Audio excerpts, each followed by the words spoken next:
네, 오늘 말씀은 디모데전서 4장 거짓 교사에 대한 경계를 교훈해주고 있는 말씀이라고 말할 수 있습니다. 그러니까 거짓 교사에 대한 경계에 대한 교훈 이렇게 제목을 할 수 있습니다. 거짓 교사라는 얘기면 요즘 주로 많이 쓰는 이단에 대해서 얘기를 하는 거예요. 이단이라 그러면은 한번 풀이를 하면은 달을 이자에다 끝단자를 써서 끝이 다르다는 거예요. 그러니까 비슷한 것 같은데, 모양은 비슷한 것 같은데, 결국에는 다른 얘기를 하는 것을 보고 이단이라고 그러는데, 일반 사람들이 볼 때는 이단이나 기독교나 다 같은 기독교 아니야? 기독교 내에서 지들끼리 싸우는 거 아니야? 이렇게 얘기를 하겠지만은, 분명히 다르다는 겁니다.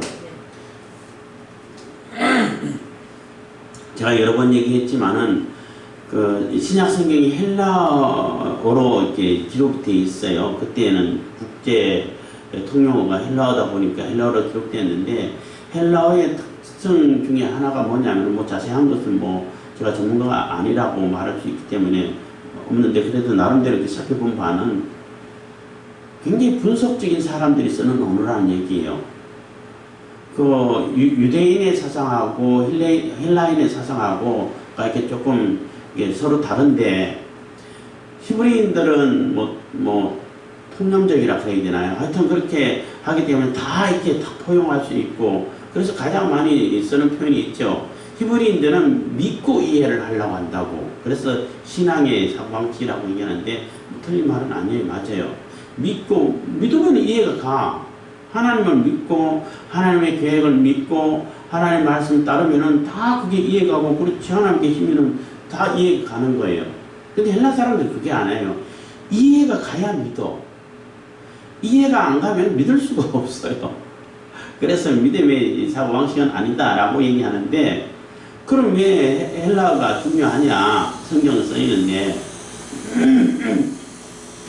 헬라어가 왜 중요하냐? 그러면은 헬라어를 쓰는 사람들은 굉장히 분석적이에요. 굉장히 분석적이고, 이렇게 다 모든 것을 이렇게 구분할 줄 아는. 그래서 가장 예를 들기 쉬운 것이 이제 사랑에 대한 얘기를 하죠. 사랑 그러면은 유대인들은 사랑 그렇지. 사랑은 다 포용하고 하나님께서 희생적으로 하고, 부모님과 아이들을 사랑하고, 친구들을 사랑하고, 또 부부간에도 사랑하고, 이게 다 사랑이야. 이게 한 뭉텅이로 다 이해를 해요. 그래서 사랑하라 그러면은 그렇지, 사랑하지, 사랑해야지. 그래서 예를 들어갖고 또 다른 예를 든다면은, 예수를 믿으면은 예수를 믿고 구원을 받는 거야, 믿음이 구원을 얻는 거야 라고 얘기를 하면은, 히브리 사람들, 유대인들은 그렇지, 믿어야지. 그걸 이제 믿음을 가져야겠지만은, 믿는다는 얘기는 단지 내가 말로 그냥 믿습니다라고 생각하는 것을 믿는다라고 생각하는 것만 가지고 얘기한 게 아니라, 그 믿음의 행동과 결과까지 다 포함해서 생각을 하고 있는 거예요. 그래서 유대인들에게 가가지고는 예수를 믿어야 구원을 받아, 예수님을 믿음으로 구원을 받고 의롭게 돼 라고 얘기만 해줘도 유대인들은 다 알아듣고 바로 복음이 정확하게 전달돼요. 근데 헬라 사람들한테는 그게 안 돼. 믿으면은 구원받아 라면은 믿는 거하고 그러면 행실은 그러면은 없어도 되는 거야? 이렇게 얘기를 한다고. 한국 사람들하고 너무나 비슷하죠. 한국 사람들도 굉장히 분석적이에요. 한국 언어를 보면은 굉장히 분석적인 언어고, 세세한 것까지 다 구분을 하잖아요. 그래서 강조를 할 때, 요즘은 다 이제 너무라는 말로 이제 다 통합이 되어버렸는데, 너무라는 말은 이제 부정적으로 이렇게 쓸 때 하는 얘기고, 긍정적인 거는 매우, 심히, 또 몹시, 아주, 이렇게 몇 가지 있잖아요. 다 나름대로 다른 데 쓰이고, 또 이렇게 빠른 것을 해갈 때, 운동해 갈 때, 빠른 걸 얘기할 때, 날래다, 빠르다, 이르다, 다 따져보니까, 적용하는 데가 조금씩 다 달라요. 달랐었어요. 굉장히 분석적이죠. 그래서 넘어가다 할 때하고 저 넘어하고 표기가 달라요. 넘어라고 표기하면은 저 너머에 있는 거, 여기 난 내 몸 여기 있는데 저 넘어 있는 거, 이걸 표현할 때 넘어라고 표현하고 넘어라고 표현한 거는 내가 넘어가는 행동을 얘기하는 거예요. 이런 것까지 다 분별해. 굉장히 분석적이죠. 헬라어도 마찬가지예요. 아까 사랑 얘기했는데 헬라 사람들에게 사랑 그러면은 무슨 사랑? 이렇게 된다고. 하나님께서 우리를 사랑하는 그 희생적인 아가페를 얘기하냐? 그 부모 자식 간의 사랑을 얘기하냐? 또 이성 간의 사랑을 얘기하냐? 친구 간의 사랑을 얘기하냐? 친구 간의 사랑은 우리는 우정이라고 표현하죠. 사랑이라고 표현 안 하고. 굉장히 분석적이에요. 그럼 왜 그런 분석적인 것이 필요하냐 하면은 이단을 분별하기 위해서는, 진리를 분별하기 위해서는 굉장히 분석적인 것이 필요해요. 왜냐하면은 비슷하다고 해가지고 다 같은 거야 라고 취급을 해보면 안 된다는 겁니다. 어디까지가 진리고 어디부터는 진리가 아니야. 요렇게까지 얘기하면 진리인데 요렇게 표현을 하면 이거는 이게 진리하고 벗어나는 거야 라고 분별을 해야 되는 거예요. 그래서 이단 사상이 들어올 때에 그것을 정확하게 분별하려고 그러면은 헬라적인 사고방식이 반드시 필요한 겁니다. 그래서 특히 한국 교회에 이단 시비가 많이 걸리죠. 이단 시비가 굉장히 많이 걸려요. 조금만 말 잘못하면 이단 시비 걸리고, 심지어는 순복음교회 조혁경 목사님도 이단 시비에 한번 걸린 적이 있어요. 표현을 잘못했어. 표현을 조금 애매하게 한 거예요. 그리고 딴 사람들이 들어볼 때 저건 아닌데 해가지고 이단 시비가 걸리고 했는데 그만큼 분석적인 거예요. 그래서 이단에 대해서는 그만큼 분석적으로 정확하게 이 어떤 게까지 진리고 어떤 가지 진리가 아니고 이게 성경적으로 맞는지 안 맞는지 따져봐야 되고, 그것을 보고 성경을 기준으로 해가지고 분별을 해야 된다는 겁니다. 요즘은 이렇게 거리전도를 못하고 있는데, 거리전도 한참 할 때에 하나님의 교회에 안상홍인가 다니는 사람이었던 것 같은데, 지나가면서 아니 당신들이 진짜인지 우리가 진짜인지 어떻게 아냐고, 나중에 가봐야 알지 않냐고 이런 얘기하는데, 알 수 있어요. 왜 알 수 있냐면은 성경을 근거로 하냐 안 하냐. 성경을 근거로 한다고 해도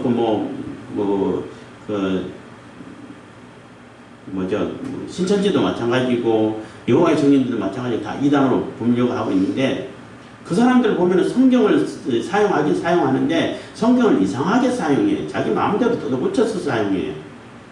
성경에서 하고자 하는 얘기를 얘기하는 것이 아니라 성경을 이용해가지고 자기들이 할 말을 한다고. 그래서 성경을 다 읽지도 않죠. 여기저기 떼가지고 갖다 붙여가지고 끼워 맞춰가지고 막 얘기를 하죠. 특히 여호와의 증인들은 자기들이 딱 정해놓은 그 구절만 읽지 딴 건 절대 못 읽게 해요. 그래서 그 사람들한테는 제발 성경 전체적으로 한번 읽어보세요. 그 구절이 그 얘기가 왜 나왔는지를 한번 앞뒤를 살펴보고 얘기 좀 하세요. 그럼 돌아가서 가버려. 말 안 섞어요. 그리고 이제 이게 이단들은 또 사이비하고 이단하고 또 구분되는데 구분 안 되는 경우도 있어요. 왜냐하면 다 요소를 갖고 있는, 이단들도 사이비적인 요소를 갖고 있어요. 왜냐하면 진리가 아니다 보니까 이거 진리가 아닌데 하고 튀쳐나가려고 그러면 못 나가게 하려고 막 이게 깡패들 동원하고 자기 조직들을 동원해가지고 막 강제로 잡아두기도 하고 그래요. 근데 그 비율이 이단적인 요소가 크면은 이게 이단이다 그러고, 사이비 요소가 크면 사이비다고 얘기하는데, 다 통일교도 그러고 여호와의 증인도 그렇고 특히 신천지도 그렇고 다 그러한 사이비적인 요소가 있죠. 그렇지만 이제 거의 다 성경 가지고 얘기하다 보니까 이단이라고 분류하고 있습니다. 그리고 우리가 가르치고 할 때에 특히 헬라적인 사고방식에서는 이해가 돼야 믿는다고 그랬잖아요. 그럼 이해가 되려면 굉장히 논리적이라야 된다는 거예요. 합리적이고 논리적이라는 얘기 되는데, 단지 논리적이라고 해가지고 다 진리는 아니에요. 합리적은 아니에요. 통일교회 원리강론이라는 책이 있어요. 자기들이 이제 교리서가 되는 거죠. 되는데 그걸 제가 누가 우리 집 앞에 갖다 놔가지고 제가 다음에 읽지 못하고 한 3분의 1 정도 읽었는데, 나름대로 굉장히 논리적이에요. 이렇게, 나름대로 이렇게 하니까 대학생들도 빠져드는구나. 논리 좋아하는 사람들. 이렇게 하는데, 근데 내용은 정말 말도 안 돼. 그러니까 아담과 하와에서 하와가 그 선악과를 따먹었다 할 때 그 따먹었다는 얘기를 우리 한국의 그 속어를 가지고 굉장히 그 정상적인 언어도 아니고 속된 말로 따먹었다 하면 이렇게 성적으로 이렇게 관계를 했다는 표현이, 속된 표현이 있잖아요. 요즘 쓰는지 안 쓰는지 모르겠지만은 우리가 이제 학생 때 자랄 때는 그런 표현이 많이 있었어요. 근데 그거를 근거해가지고 쫙 논리적으로 풀어가는 거예요. 그 히브리 사람들은 절대 그거하고 인관시키지도 않아. 유대인들은. 근데 그걸 가지고 막 이제 논리를 풀어가는데 나름대로 굉장히 논리적으로 풀어놨어요. 그래서 뭐 피가람 교리가 나오고 이렇게 되는 거예요. 그렇다면 어쨌든 간에 논리적이라고 해가지고 그게 진리일 수는 없어요. 그럼 논리 좋아하는 사람들 요즘 어떤 정치인은 아니지만 누가 그랬다 유사시민이라고 그러더라고. 올바른 시민이 돼야지 유사시민이 되면 안 된다고 했는데, 정말로 나름대로 논리는 있어. 근데 말도 안 되는 궤변을 많이 늘어놓죠. 그래서 논리적이다 해가지고 진리는 다 진리일 수는 없어요. 근데 그렇지만 진리는 논리적일 수도 있어요. 물론 우리 인간의 논리로 이해할 수 없는 것도 분명히 있어요. 하나님의 창조 섭리 가운데는. 그렇기 때문에 이게 진리인가 아닌가는 성경을 근거로 하나님 말씀을 바탕으로 해서 이게 가르쳐져야지, 그렇지 않으면은 올바로 이렇게 가르침이 될 수 없다는 것입니다. 그래서 하나님의 말씀이 진리다 보니까 그 진리를 표방하고 가짜로 거짓말로 속이고 또 거짓으로 또 선동하고 하는 이러한 세력들이 항상 나타난다는 거예요. 늘 나타나고 마지막 때가 그러니까 종말이 되고 말세가 되면은 말세치말이 되면은 더 많겠죠. 그래서 그것을 경계를 하고 교훈들을 사상들을 잘 이렇게 분별해 가지고 가려내서 올바른 가르침을 하라 하는 그러한 당부의 말씀이 되는 겁니다. 오늘 이렇게 디모데전서 4장 1절입니다. 그러나 성령이 밝히 말씀하시기를 후일에 어떤 사람들이 믿음에서 떠나 미혹해하는 영과 귀신의 가르침을 좇으리라 하셨으니, 그래서 그 믿음에 하나님 말씀에 떠나서 믿음에서 떠나서 정말로 미혹해하고 귀신의 가르침, 또 미혹해하는 영과 귀신 같은 얘기라고 할 수 있어요. 미혹해하는 영이라고 그러면 주로 이제 마귀를 얘기하는 것이고, 또 거기에 따르는 쫄개들을 보고 귀신이라고 말할 수 있는데, 이러한 가르침은 교묘하게 겉으로는 그런 척 정말로 진리를 말하는 것처럼 얘기하면서 진리에서 벗어난 얘기를 한다는 거예요. 영지주의를 얘기한다면 영지주의는 자기들 몇 사람 난 영적인 지식이 있는 사람들이에요. 그래서 그 사람들에게만 하나님께서 이렇게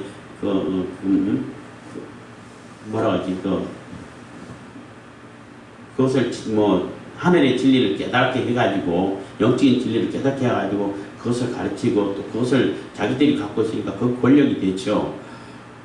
그래서 영적인 지식을 깨달은 자기만 이게 그 종교의 엘리트가 되고 이런 얘기가 되는데,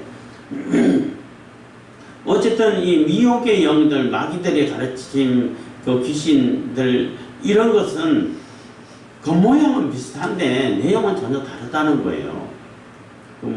요즘 와서는 딥스 얘기를 많이 합니다만은 그 사람들도 딥스 세력들도 보면은 하나님이 하는 것처럼 해.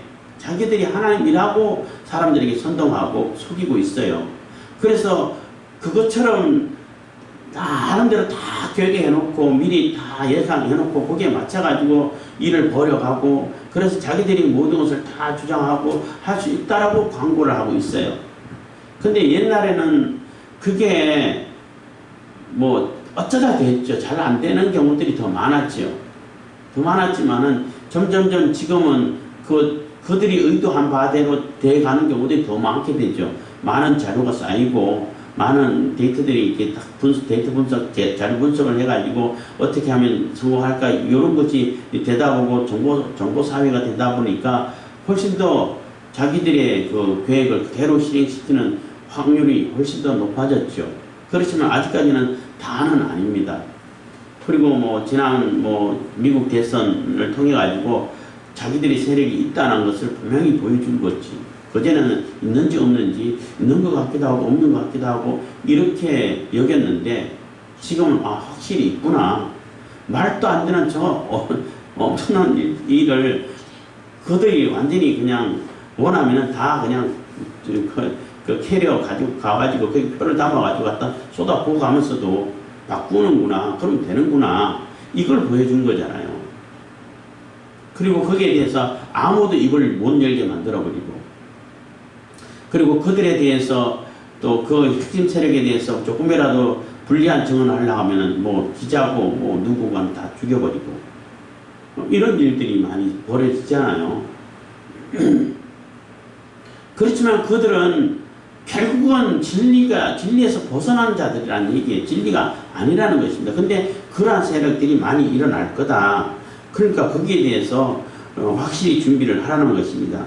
2절입니다. 자기 양심이 화인 맞았어. 외식함으로 거짓말하는 자들이라. 그래서 자기 양심이 화인 맞았다는 얘기는 화인은 불도장을 얘기하는데 그 옛날에는 뭐 종이라든지 또 말이라든지 가축에 대해서 자기 불도장을 찍어가지고 이건 내 거다라는 표시를 하는 것이 있어요. 근데 불도장 찍힌 그 자리는 완전히 굳어져가지고 감각이 없어지고 굳어져가지고 뭐 안 지워지죠. 그것처럼 양심이 그렇게 그 불도장 맞은 것처럼 완전히 굳어져가지고 감각이 없어져 버리면은 이게 맞는 건지 틀린 건지 자기가 잘못하고 있는 건지 이게 구분이 안 되어버린다는 얘기예요. 그래서 거짓말을 해도 죄책감이 없어. 뭐 요즘 사회주의, 공산주의 하는 자들 그런 자들도 보세요.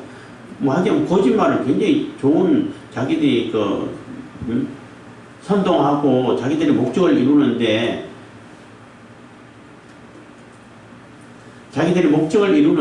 아주 좋은 수단으로 여기기 때문에 거짓말 잘하는 것을 자랑으로 여겨요. 그들은. 그러다 보니까 얼마나 많은 거짓과 비리가 막 선동질이 있고 이런 것을 볼 때는 너무나 이렇게 뭐 누구 표현대로 구역질을 할 정도로 거짓말을 하죠. 그렇지만 그들은 아무런 죄책감이 없어.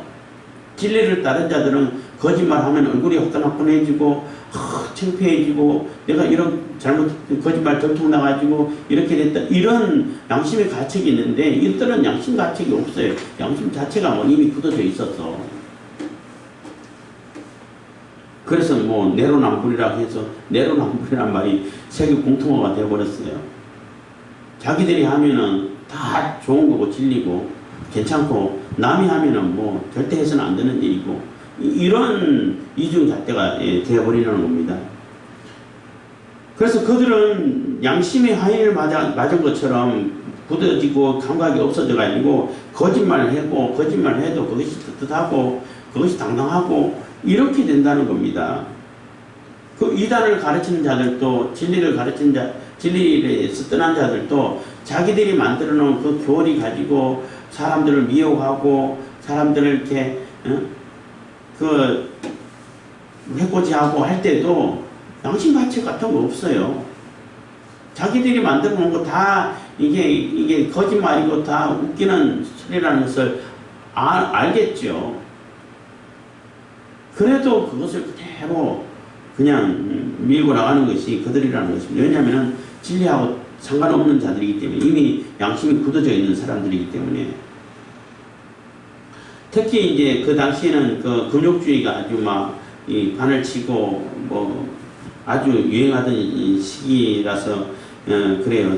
3절입니다. 혼인을 금하고 식물을 폐하라 할 터이나 식물은 하나님이 지으신 바니 믿는 자들과 진리를 아는 자들이 감사함으로 받을 것이니라 해서 혼인을 금하고 식물을 폐하라. 결혼하지 말고 먹지 마. 다 금욕을 해.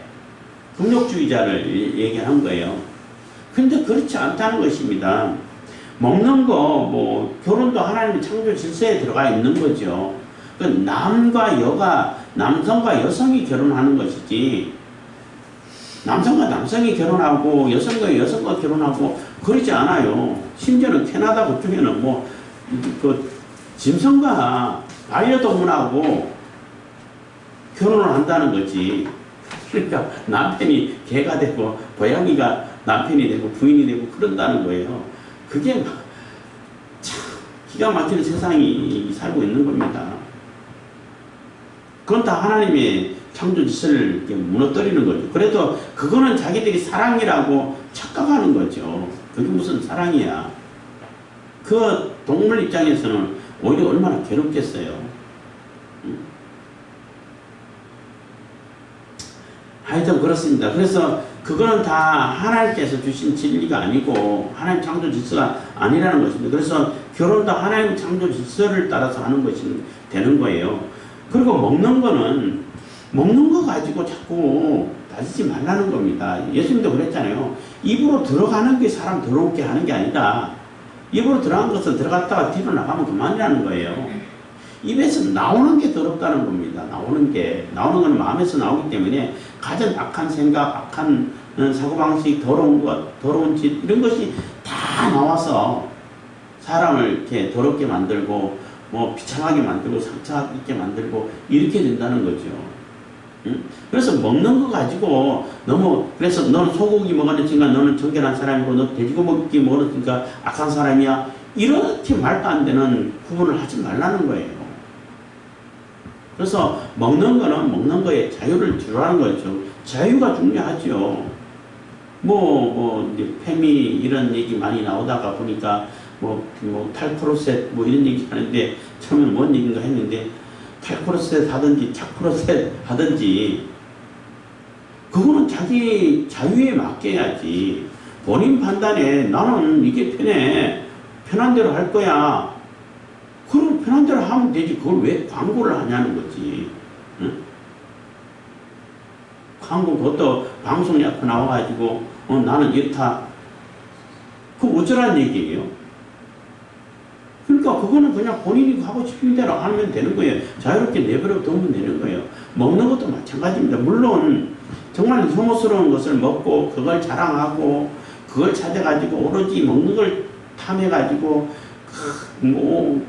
그런 여행을 하는 사람도 있잖아요. 그거 또 이상한 거 먹기 위해 가지고 멀리 다른 타국까지 날아가고 그거는 그게 우상이 되어 있는 거죠. 내가 생존을 위해 가지고 내가 생활을 위해서 양식을 섭취하는 데 있어 가지고 정상적인 양식, 보통 사람이 먹어서 탈 안 나는 그러한 양식을 먹으면은 아무렇지 않다는 거예요. 그걸 감사함으로 먹으면 된다는 겁니다. 위생적이지 않아 가지고 먹으면은 내가 위생적으로 관리를 못 해 가지고 내 몸이 병들 뿐인 거죠. 그 영 자체가 더러워지는 건 아니잖아요. 그래서 먹는 거 가지고는 너무 이렇게 옳다, 정결하다, 아니다 이렇게 표현하지 말고 여기서 주의해야 할 것은 하나 뭐냐면은 이거는 보편적인 우리 양식을 위해서 먹는 거, 그냥 생활하기 위해서 먹는 것을 얘기하는 것이고 또 음식에는 굉장히 상징적인 것도 있어요. 상징적으로 먹는 것이 있다고. 물론 우리 성찬식 할 때도 굉장히 상징적인 거죠. 그래서 아무나 참여를 안 시켜요. 마찬가지로 고사를 지낸다든지 우상 숭배가지고 거기 재단에 올라가지고 그 예배 형식에 예배에 참여하는 의식으로 참여하는 그런 상징으로 다 음식을 줄 때는 그거는 먹으면 안 되죠. 그거는 내가 생활을 위해서 먹는 양식이 아니라 거기 참여하는 그런 의미가 되어버리기 때문에 그런 거 구분해야 돼요. 이것도 먹는 건데 그렇게 생각하면 안 된다는 겁니다. 그래서 이제 바울이 거기에 대해서 또 장황하게 자세하게 얘기를 하긴 했죠. 이거 사람들이 얘기 안 할 때는 그냥 먹다가 이거 그 재단에 올라간 건데 어떻게 그래요? 그렇게부터 안 먹어. 이렇게 분별을 다 해놨어요. 근데 거기에 대해서 참고를 하시고 어쨌든 여기서 말하는 것은 내가 생활하고 생존을 위해서 또 생활하기 위해 가지고 먹는 그런 음식이 돼 가지고 무슨 음식을 먹었으니까 너는 깨끗한 사람이고 영적인 사람이고 무슨 음식 먹었으니까 너는 더러운 사람이고 이방 사람이고 그렇게 판단하지 말라는 겁니다. 그거 가지고 따지는 사람들도 이렇게 결국은 또 이단 사상이 하고 연결될 수 있다는 거죠. 4절입니다. 하나님의 지으신 모든 것이 선함에 감사함으로 받으면 버릴 것이 없나니. 그래서 하나님께서 주신 거 감사함으로 먹으면 버릴 것이 없다는 겁니다. 하나님께서 주신 거 이렇게 하니까 생각나는 그 에피소드가 있어가지고 자꾸 얘기하게 되는데, 제가 신학교 갔을 때 그때 한참 뭐 술 먹어도 되냐, 술 담배 해도 되냐 안 되냐 이거 가지고 논란이 있고 할 때였어요. 그 어떤 신학생 한 명이 담배도 하나님께서 주신 건데 감사함으로 이렇게 피워야지, 하나님께서 주신 건데 그거 먹는 것 피는 것도 먹는 건데 그걸 왜 못 먹게 하냐, 하나님께 감사함으로 이렇게 자꾸 자기 정당화시켜 오히려 권하는 거예요. 하라고. 나 그때부터 이게 기관지가 안 좋아서 굉장히 담배 연기를 싫어했는데 계속 그 얘기를 하는 거예요. 하나님께 주신 건데 감사함으로 우리가 먹어야 되지 않냐. 이걸 못 먹게 하는 것은 하나님을 오히려 하나님을 이용하는 거예요. 하나님께 주신 것을 거의 하는 거기 때문에 이거 도리어 옳지 않다. 이렇게 논리를 개변을 넣는 거예요. 그래서 내가 참 못해가지고 질문을 해서 손다니까 얘기하되 하나님께서 지으신 것 중에 독초도 있어요. 그거 먹어야 돼요. 하니까 그때부터 아무 얘기를 안 해. 입 닫아버리더라고. 하나님께 주신 거 독초 있죠. 먹으면 바로 죽어버리는 식물도 있어요. 뭐 몸이 비틀어져 버리는 식물도 있어요. 그거 하나님께서 만든 거지. 누가 만들었어요? 그럼 그거 먹어야 되냐고. 담배도 독초죠. 사람을 해롭게 하는 거죠. 또 자기만 해롭게 하는 게 아니라 피면 옆 사람까지 다 해롭게 하는 건데 그걸 굳이 먹어야 되냐고. 하나님께 주신 거라고.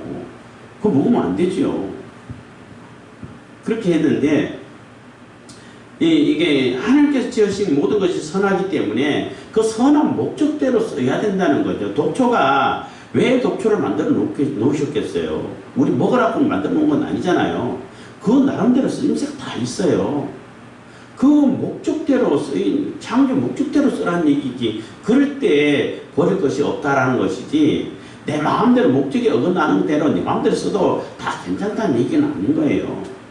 그래서 그 창조 질서 따라가지고 창조 목적에 따라가지고 쓰여졌을 때, 먹었을 때 아무런 그게 나쁜 것이 없다는 겁니다. 다 좋은 것이고 건강한 것이 된다는 거예요. 그래서 무슨 음식 먹으면 돼, 무슨 먹으면 안 돼, 이것도 구분할 게 아니라 그 용도에 맞게끔, 그 체질에 맞게끔 먹으면 아무런 괜찮다는 겁니다. 뭐 한동안 개고기 얘기가 많이 있죠. 그 개고기 논란이 많이 있었는데 개고기도 체질에 맞는 사람이 있고 안 맞는 사람이 있다고 그러더라고요. 저는 체질에 안 맞다고 먹지 말라고 그러더라고, 한의사가. 그래서 안 먹는데 체질에 잘 맞고 그게 굉장히 도움되는 사람도 있어요. 그런 사람들이 먹는 거는 뭐라고 할 수 없어. 그냥 체질에 맞고 건강에 도움이 되는데 그걸 왜 못 먹으라고 그래. 근데 먹어가지고 인삼이 굉장히 좋잖아요. 근데 인삼이 안 맞는 사람도 있어요. 안 맞는 사람도 무조건 좋다고 먹으라 할 수는 없잖아요. 나 인삼 안 맞아서 안 먹어. 그럼 안 먹으면 되는 거예요. 하여튼 그러한 얘기인 것입니다. 그래서 하나님의 지으신 모든 것이 선하다는 얘기는 창조 목적과 창조 질서에 따라 가지고 그 쓰여질 때 하는 얘기인 거예요. 그럴 때 선하다는 것입니다. 그래서 감사함으로 받으면 버릴 것이 없나니 하나님의 말씀과 기도로 거룩하여짐이라. 그래서 사람이 거룩하여지고 영적인 사람이 되고 영적으로 이렇게 풍성해지는 것은 하나님 말씀과 우리가 기도하면서 하나님 앞에 나와서 기도하고 하나님과 이렇게 그 교통이라고 그러죠. 이럴 때 그게 거룩해지고 영적인 사람이 되고 하는 것이지, 뭘 먹었냐 안 먹었냐, 결혼했냐 안 했냐, 그걸 가지고 그렇게 얘기하는 게 아니라는 얘기인 거예요. 그래서 잘 가르치라는 것입니다. 6절입니다.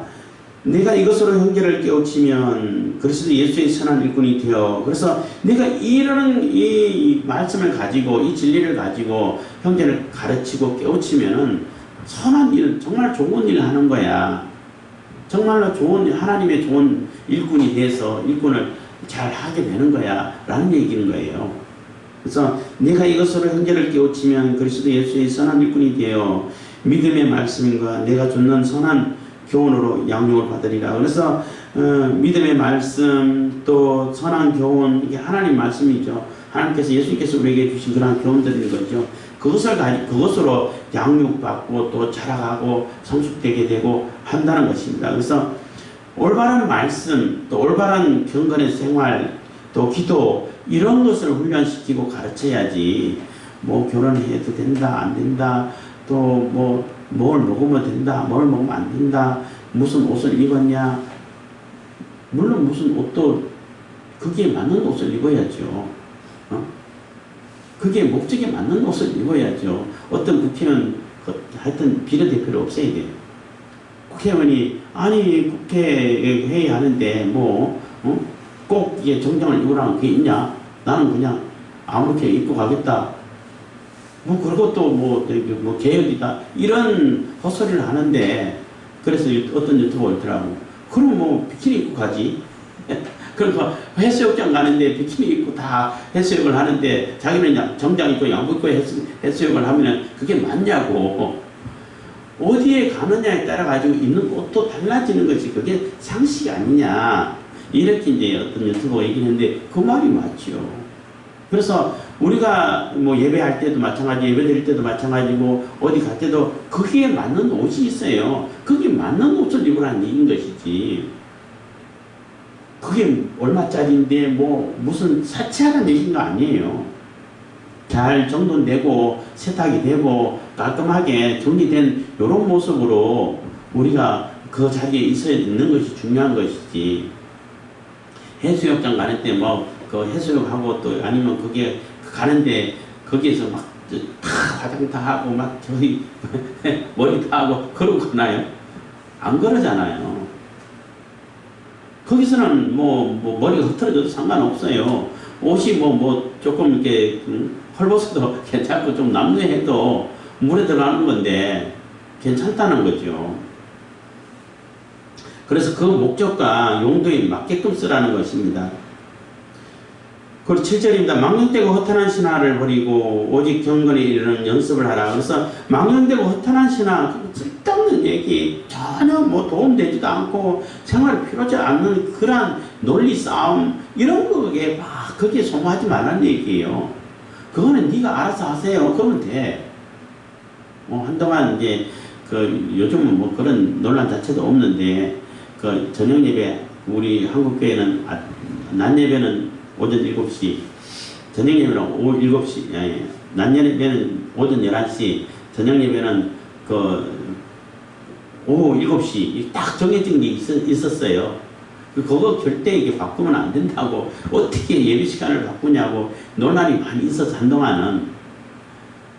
그래서 2시로 바꾸는, 그래서 그 교회 상황이 뭐 예배 드리고 또 갔다가 또 오기도 애매하고 또 차도 움직이고 이것도 그 시간도 또 뭐 멍한 시간이 되고 뭐 이러다 보니까 교회 협회 와가지고 그냥 와서 이제 식사하고 바로 오후 예배 2시에 예배 드리고 바로 가는 것이 효과적이 되고 그렇게 시작하는 교회들이 있었던 거예요.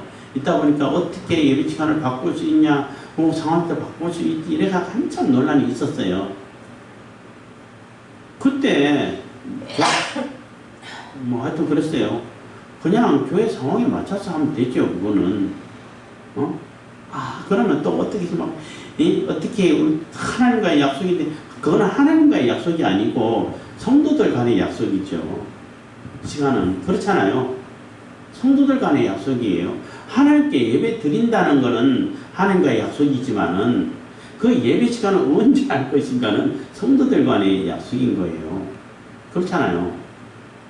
그래서 필요 교회 상황에 맞게끔 형편에 따라서 바꿔도 된다 이렇게 하는데, 그거 가지고 막 옳다고 뭐 예배는 절대 시간은 변경되면 안 되고 하나님과의 약속인데 어찌 이렇게 해가지고 계속 이렇게 피곤하게 하는 사람들이 있긴 있었어요. 그 한참 논란이 있을 때. 그것도 그렇게 중요한 논란거리가 못 되죠. 그렇잖아요. 그래서 이제 아침에 난 아침잠이 조금 더 한 시간 밥 먹는 것보다 한 시간 더 자는 게 더 중요한데 계속 그거 가지고 막 열을 올리고 이렇게 하길래 제가 그때 또 배가 또 이렇게 가스가 차고 힘을 세게 줘가지고 왕 소리를 냈더니 어떤 동기한분이 야 이제 그만하란다 그만합시다 이렇게 하고 끝내는 것을 잠결에 들었는데 거의 잠 깨가지고 이제 들었는데 그것도 허탄한 신화에 속할 수가 있어요. 근데 그 정도면 좀 귀엽다고 말할 수 있어요. 여기서 허탄한 신화는 막 완전히 상상 속에서 만들어낸 얘기를 막 특히 영지주의자들이 많이 하죠. 자기 영매고 영적인 지이기 때문에 막 이렇게 하는데 거기에 빠져 있지 말라는 겁니다. 그거 다 허탄한 것이라는 거죠. 쓸데없는 것이라는 겁니다. 그래서 경건에 이르는 연습을 하라는 거예요. 내가 기도 훈련하고 기도 시간 맞춰가지고 몇 시간에 기도하기로 약속했으면 그 시간에 기도하고 이것도 훈련이라는 거예요. 그런 거, 훈련, 필요해. 훈련 필요합니다. 그래서 경건의 모습, 경건에 이르는 훈련을 해야 경건한 습관이 들고, 경건한 습관이 들면 훨씬 더 경건에 이르기 쉽죠. 그 훈련하라는 거예요. 훈련시키라는 거예요. 그리고, 자꾸 얘기가, 자꾸 이렇게 생각이 나서는데, 어떤 목사님 부부가 우리 교회에 잠깐 와서 얘기를 하고 교제 나눌 때 그랬잖아요. 사모님은 이렇게 약속을 했다가 이렇게 기도하는데 목사님은 안 된다.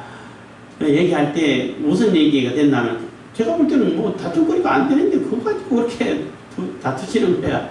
왜 그게 다툼거리가 되냐 했더니 이렇게 얘기할 때 그 목사님이 얘기를 하시는 거예요. 나는 절대 그렇게 가르친다. 훈련도 하고 뭐 이렇게 기도를 이렇게 해야 되면 이렇게 가르친다. 절대 우리 교회는 그렇게 안 한다. 얘기를 하는 거예요. 그래서 제가 얘기했죠. 가르쳐야죠. 당연히 가르쳐야 되고 그렇게 해야 되고 그리고 그렇게 훈련까지 시켜야 되는 겁니다. 근데 문제는 믿음이 자라는 것은 기다리는 수밖에 없어요. 그래서 그렇게 가르쳤으면 그렇게 행해가지고 믿음도 그렇게 딱 맞춰야지 이 얘기까지 하는데 목사님 믿음에 대해서는 내가 어떻게 할 수 있는 게 아니라고 내가 믿음이 자랄 때까지 기다려주는 수밖에 없다고 가르치고 훈련하고 연습시키고 또 몇 번 강조도 하고 하는 거는 우리가 해야 되는 거 당연한 거 맞는데 그렇게 하시는 거 맞고 해야 되는 거예요. 그리고 훈련까지 시키셔야 된다고. 근데 믿음이 자라는 거는 기다려야죠. 어떻게 해. 내가 믿음이 이만큼 있다 해가지고 아내의 믿음들이 이만큼 와야 돼. 이런 건 아니라는 겁니다. 기다려주는 수밖에 없고 믿음의 분량이 다르기 때문에 기도 내용도 좀 다를 수 있죠. 그렇게 해가지고 이제 조금 중재를 시킨 적이 있는데 경건의 훈련이 필요하다는 겁니다. 그래서 경건의 훈련을 꼭 해야 된다는 거죠. 8절인데 육체의 연습은 약간의 유익이 있으나 경건은 범사의 유익이 하니 금생과 내생의 약속이 있느니라. 그래서 이 경건의 훈련은 뭐 영생은 우리가 천국 가서도 계속 써야 되는 거기 때문에 아주 많은 유익이 있죠. 육체의 훈련은 약간의 유익이 있다는 얘기는 육신도 그렇게 운동하고 잘 이렇게 건강 관리를 하면은 우리 사는 동안 건강하게 사니까 유익이 있죠. 그게 육신적으로만 유익이 있기 때문에 약간의 유익이 있다는 거예요. 그럼 영적인 경건의 훈련은 영혼까지 유익이 있기 때문에 많다는 거죠.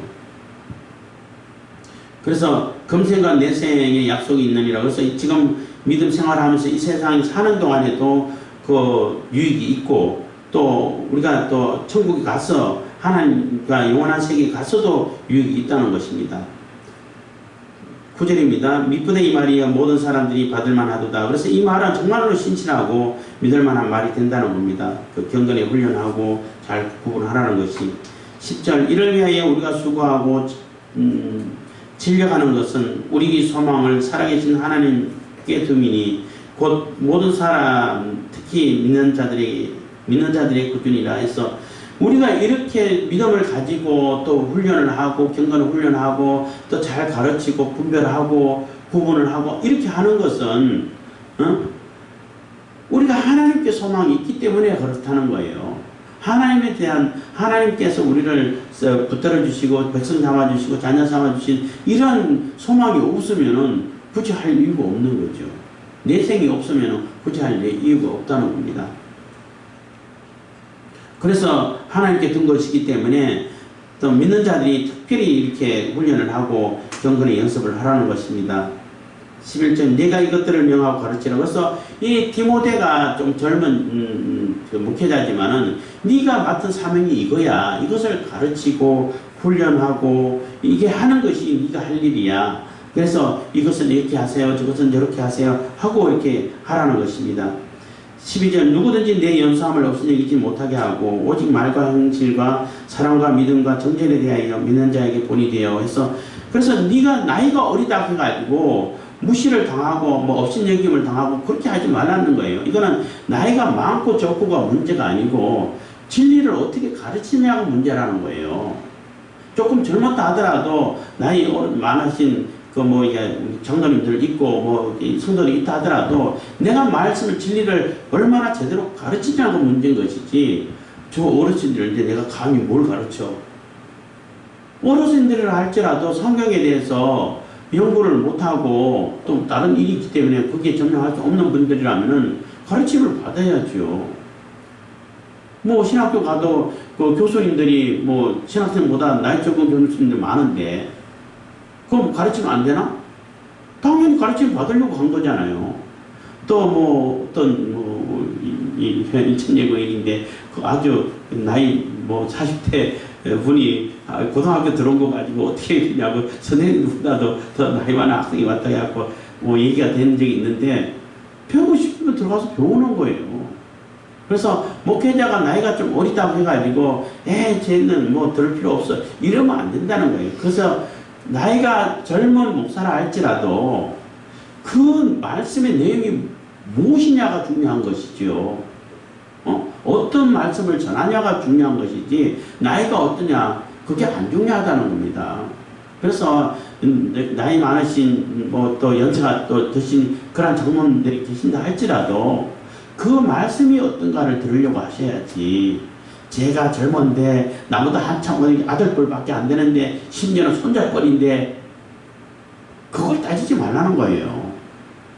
그래서 말씀의 권위를 가지고 진리를 가지고 또 대하고 또 가르치고 명령을 하고 또 말하고 행실하는데 행동에도 이렇게 다 본이 되라는 겁니다. 사랑과 믿음과 정절에 대해서 본이 돼야지.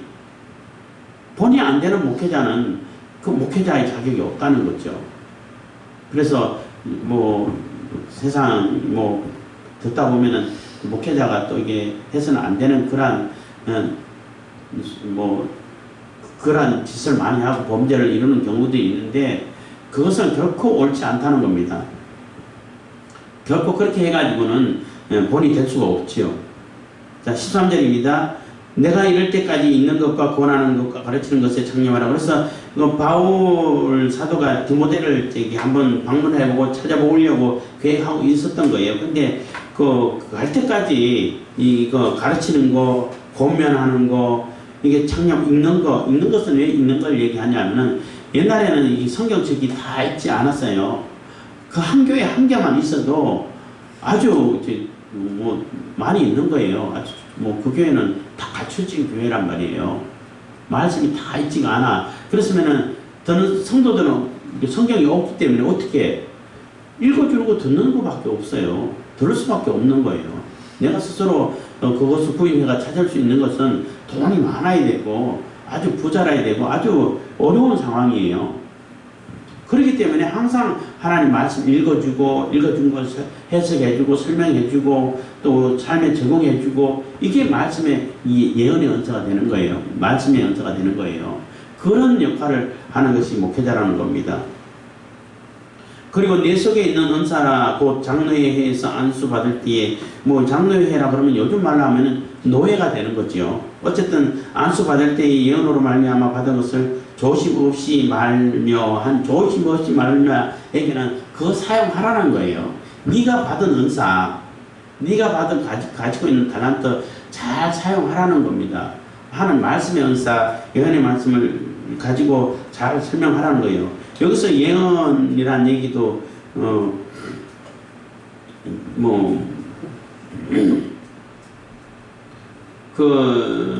여기서 말하는 예언은 말씀의 예언도 포함되겠지만은 조금 이렇게 내게 어떤 은사가 있다라는 그러한 예언을 얘기해 준 것일 수도 있어요.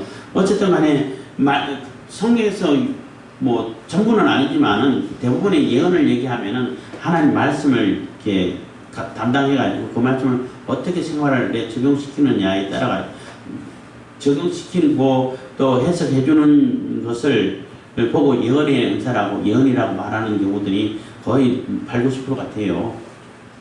그리고 정말로 미래를 얘기하는 예언은 아주 조금밖에 안 돼요. 그리고 하나님 말씀을 이렇게 적용해가지고 하는 것도 미래를 얘기해주는 것이 될 수 있기 때문에 정말로 하나님께서 보여줘가지고 환상을 보여주든지 해갖고 미래에 할 것을 얘기해주는 것은 정말로 거의 뭐 99.9%가 아니고 0.001% 정도밖에 안 돼요. 그래서 주로 예언한다고 하면 그 말씀을 가지고 적응해서 어떻게 해갈 것인가를 설명해 주는 걸 보고 주로 예언이라고 말해요. 그래서 여기서 말하는 예언도 네가 달란트가 있는데 가르침의 달란트가 은사가 있는데 그 은사 잘 사용하라는 겁니다. 내게 가진 은사라든지 내게 가진 달란트 그걸 잘 사용해 가지고 이렇게 목회하는데 써먹으라는 거죠. 그거 무시하고 나는 오로지 그냥 성경만 읽어줄 거야 이렇게 하지 말고 가르치는 은사 또 내게 무슨 재주가 있으면 그 재주를 이용해 가지고 잘 쓰라는 겁니다. 사용하라는 거예요. 15절입니다. 이 모든 일에 전심전력하여 너의 진보를 모든 사람에게 나타내게 하라. 그래서 이 말씀에 전력을 다 기울여서 하나님 말씀 연구하고 해가지고 내가 이렇게 믿음에 자라가고 말씀에 자라가고 해서 능히 해가는 것을 이렇게 잘 나타내 보이라는 거죠. 믿음이 성숙해 가는 것도 나타내 보이라는 겁니다. 그래야 그것이 본이 된다는 거죠. 16절 내가 내 자신과 가르침을 삼가 이 일을 계속하라. 그래서 내가 내 자신과 가르침을 그래서 나 스스로도 가르침을 받고 성숙해 가고 또 이 가르치기도 하고 하는 이 일을 계속해 가라는 거예요. 이것을 행함으로 내 자신과 내게 듣는 자를 구원하리라. 그래서 내 자신과 내 자신을 구원하리라 한 얘기는 탁 이제 뭐 죄에서 탁 건져내는데 이 얘기가 아니고 구원을 이루어 간다는 얘기예요. 두려움과 떨림으로 내 구원을 이루라 하는 얘기가 같은 얘기인 거죠. 그래서 구원의 삶을 살아간다는 겁니다. 구원받은 자의 삶의 모습을 갖춰간다는 거예요. 이렇게 함으로 인해서. 그래서 말씀을 잘 가르치라는 거죠.